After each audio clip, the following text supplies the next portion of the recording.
When President Yoweri Museveni seized power shortly after a 5-year protracted guerrilla war in 1986, it's alleged that the Weekend Digest newspaper was among the first to be closed down on his orders. President Museveni is alleged to have closed the Weekend Digest through his then Information Minister, Abu Mayanja. Because in Africa we have seen so much change. The newspaper was owned by Dr. Jesse Mashati, a Ugandan-born British national, who lodged a case against President Museveni in an individual capacity in a London court. The allegation was that the president had deliberately ignored court process from London. And the allegation was that he doesn't respect UK courts. Now that's a very grave allegation.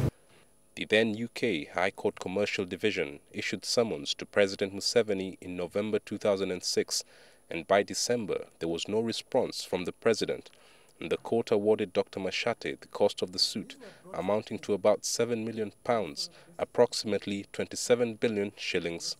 If indeed there was evidence that the president had disregarded proceedings coming from a UK court, then both as a matter of Ugandan law and UK law, you would never set aside that consent that default judgment.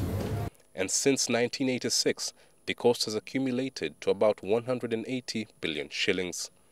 The court in London instead attached Uganda's properties in the UK under the supervision of Uganda Property Holdings Limited on the pretext that President Museveni was the owner and had beneficial interest in the properties.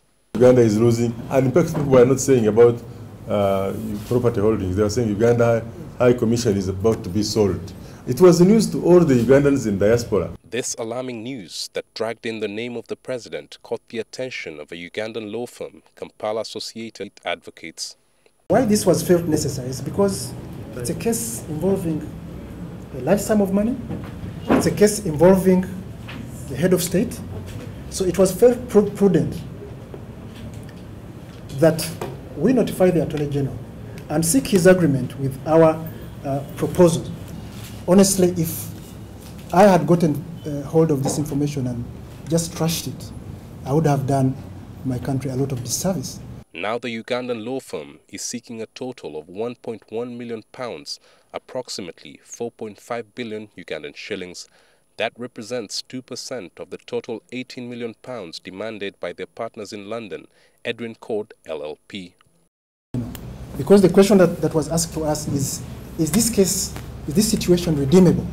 And we said yes. Lawmakers on the Legal and Parliamentary Affairs Committee are querying the payment of 4.5 billion shillings at the expense of the taxpayer to absolve the president.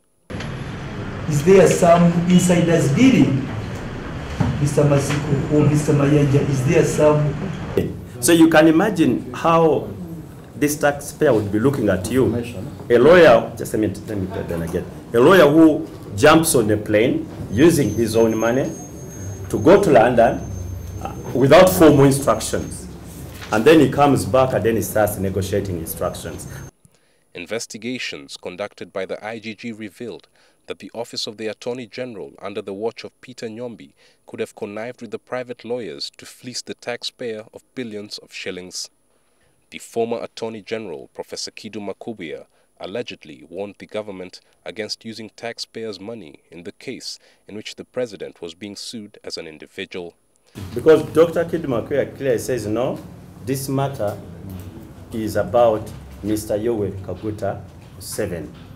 Kampala Associate Advocates has so far received 340 million shillings, and the MPs are opposed to this expenditure by the Attorney General's office.